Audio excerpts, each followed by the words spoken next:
25 years of excellence, 25 years of innovation, 25 years of nurturing the leaders of tomorrow. We are GD Goenka. We are driven by our commitment to bring a global worldview to education.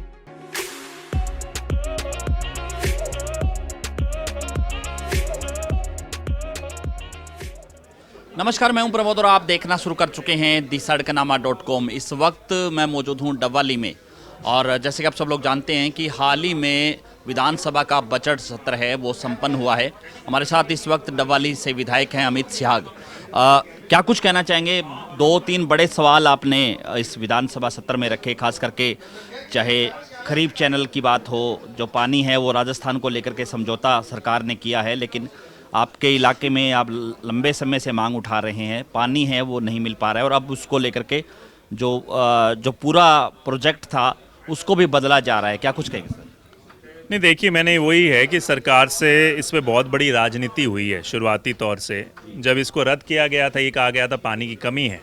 इतने साल मुझे ये विधानसभा में कहते रहे पानी की कमी है। बाद में जब मंजूर किया गया तो उसके साथ भी इन्होंने राजनीति करने का काम किया कि जो नक्शा ओरिजिनल था, जिसमें बड़े बड़े गांव जैसे हैं, गोदिका हैं, हमारे मुन्नावाली है, गंगा है, कालुआना है, बिजुवाली का बहुत सारा रकबा दारेवाला का है, इन सबको उन्होंने दरकिनार करके, मैं मानता हूं कि व्यक्तिगत लाभ पहुंचाने के लिए बहुत सारे किसानों के हितों से उन्होंने खिलवाड़ करने का काम किया है। और जो ये पानी की बात कहते रहे, दो चीज़ें स्पष्ट हैं। पिछले साल आपने बाढ़ का देखा था और पानी किस तरीके से, किस प्रवाह के साथ राजस्थान के रास्ते पाकिस्तान तक चला गया और ये लोग कहते रहे पानी की कमी है। 2022 में इसको रद्द किया गया था, मतलब नक्शा बदला गया था और आपके सामने आए साल आए। और अभी जब इन्होंने जिस तरीके से यमुना का पानी के साथ वो कहते हैं कि समझौता करने की बात है, तो ये अपने आप फिर से प्रमाण करता है कि सरकार की नीयत ठीक नहीं है।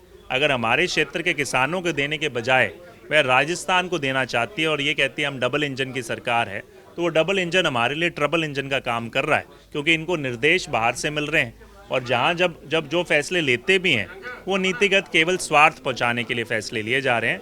तो मैंने इसका विरोध भी किया है, करता आया हूँ और सरकार से मेरी हमेशा यही मांग है कि कालुआना खरीफ चैनल जो ओरिजिनल नक्शा है उसके आधार पर इसको बनवाया जाए। इस पर मैं अडिग हूँ और इस पर मेरा प्रयास जारी रहेगा। तो आपको क्या लगता है कि फरीदपुर तक ही क्यों रखा जा रहा है? इसके पीछे बड़ी वजह क्या है? ये तो सार्वजनिक है जी, आप भी जानते हैं, सभी मैं मानता हूँ आम जनता भी जानती है कि भाई एक सत्तारूढ़ पार्टी के नेताओं के वहाँ पर फार्म हाउस है, फार्म है और वहाँ तक वो पानी को लेके जाना चाहते हैं। और ये बड़ा दुर्भाग्यपूर्ण है कि भाई आप सत्ता का जहाँ उपयोग करके सैकड़ों किसानों, हज़ारों किसानों को लाभ देने का काम कर सकते हैं, वह केवल और केवल उसका उपयोग अपना घर भरने का काम कर रहे हैं। तो ये मैंने सरकार को इसमें ये भी सुझाव दिया था कि आप किसान जो ओरिजिनल डिमांड है उसके आधार पर बनाइए और अगर कुछ लोगों किसानों का लाभ चक फरीदपुर में भी होता है तो बाद में एक ब्रांच निकाल दीजिए। मगर सरकार ने जो जवाब दिया है वो कहती है हमारी प्राथमिकता फ़ेज़ 1 के अंदर चक फरीदपुर है, हमारी प्राथमिकता ये बड़े गाँव किसान नहीं है। अगर हमारे पास पानी बचा तो उसके बाद हम सेकंड फेज़ में इनको देखने का काम करेंगे। दूसरा सवाल एडीजी कोर्ट को था, उसको लेकर के क्या कहेंगे? डबवाली को मिलेगी? देखिए, पुलिस जिला है वो बनाया गया है, एसपी भी जो है यहाँ पे नियुक्त कर दिया है, लेकिन कोर्ट का काम है वो अभी भी पेंडिंग है। मैं बिल्कुल, देखिए जी, कोशिश रहती है कि एक प्रयास के बाद दूसरा प्रयास किया जाए। पुलिस ज़िले के माध्यम से हमने एक आधारशिला रखी है डबवाली को और बेहतर रूप से, चाहे वो नशे की समस्या हो, क्राइम हो, मगर उसके साथ साथ अब अगली इस आधारशिला पे मैं मानता हूँ जो बिल्डिंग बनाने का काम करेगा वो एडीजे कोर्ट है। इसके लिए मैंने प्रयास शुरू कर दिए थे, पिछली विधानसभा में भी मैंने मांग रखी थी। हालांकि इस विधानसभा में मैंने पुरजोर तरीके से सारे तथ्यों के साथ इसको रखा है और मुझे इस बात की खुशी है, संतोष है और मैं आभार भी व्यक्त करूँगा विद साहब का कि उन्होंने इसको सुनते हुए सकारात्मक रूप से इसके ऊपर दिया है कि हम इसकी फिजिबिलिटी रिपोर्ट मंगवा रहे हैं।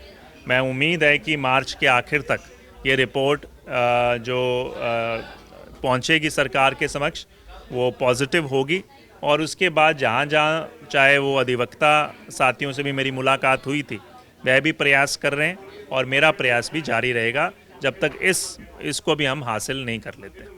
तो इसी साल विधानसभा और लोकसभा दोनों चुनाव है, कांग्रेस किस तरह से तैयारी कर रही है इस इलाके की बात करें हम? देखिए, कांग्रेस हरियाणा का जहाँ तक संदर्भ है, मैं मानता हूँ मजबूती से, क्योंकि आपने देखा होगा कि पूरे तरीके से कोई ना कोई जो ऐतिहासिक रैली हुई सिरसा के अंदर, उसके बाद जितनी भी रैलियाँ हुई हैं, बहुत ही ज़्यादा जनता का रुझान उत्साह इस क्षेत्र में दिखाई दिया। तो मैं मानता हूँ एक बड़ा अच्छा परफॉर्मेंस। और आज आपके जो सर्वे भी हैं, आप कहीं भी जाएंगे, सर्वे कहता है कि सिरसा की जो सीट है, वो सिरसा की सीट कांग्रेस पार्टी जीतने के हालात बड़े मजबूत हैं। तो मैं मानता हूँ हम एकजुट होकर चुनाव लड़ेंगे और यहाँ से कांग्रेस का सांसद बनेगा। धन्यवाद। हमारे साथ जुड़े डवाली से विधायक अमित सियाग। लगातार हमारे साथ बने रहिए और इस वीडियो को आप ज़्यादा से ज़्यादा शेयर जरूर कर दीजिए ताकि तमाम लोगों तक जानकारी पहुँचे। बहुत बहुत शुक्रिया।